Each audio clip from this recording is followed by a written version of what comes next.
Hi friends, அஸ்ஸலாமு அலைக்கும். இன்றைக்கி குவைத் சம்மந்தமான பல முக்கியமான தகவல்லாம் இருக்குது. வீடியோ ஃபுல்லாக பார்த்து உங்கள் ஃப்ரெண்ட்ஸ் எல்லாருக்குமே ஷேர் பண்ணிவிடுங்க. குவைத்தில் இந்த ஆண்டு ஹஜ் பெருநாளுக்கான விடுமுறை நாட்கள் 4 நாளாக இருக்கும் அப்படின்னு தெரிவிச்சிருக்கிறாங்க.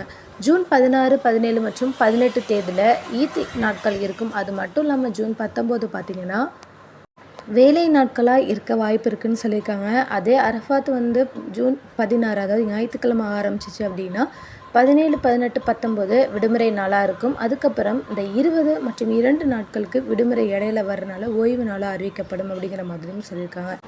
மொத்தத்தில் இந்த ஈத் விடுமுறை 9 நாளாக இருக்கும். 9 நாட்களுக்கு விடுமுறை அளிக்கப்படும் அப்படின்னு சொல்லியிருக்காங்க. அடுத்த முக்கியமான தகவல் என்னென்னு பார்த்தீங்கன்னா, சிவில் சர்வீஸ் கமிஷன் அரசு நிறுவனங்களில் மாற்றுக் கொள்கை செயல்படுத்துறதை உன்னிப்பாக கவனித்து வரதாக தெரிவிச்சிருக்காங்க.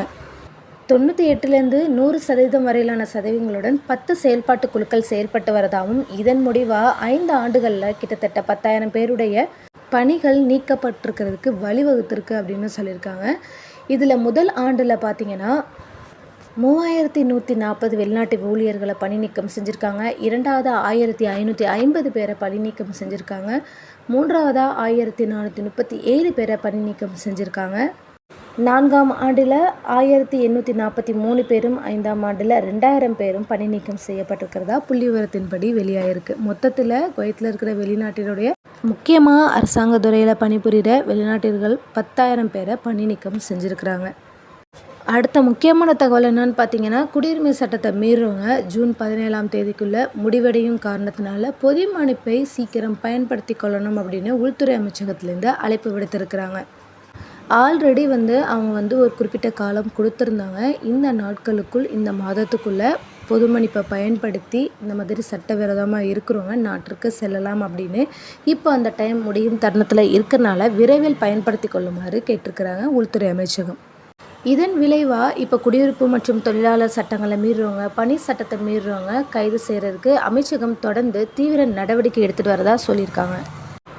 இதனால் ஷுவைக் பகுதியில் 43 பேர், அப்புறம் மற்ற பகுதிகளில் 25 அப்படின்னு சொல்லிட்டு சிலர் கைது செய்யப்பட்டிருக்கிறதா தகவல் வெளியாகிருக்கு.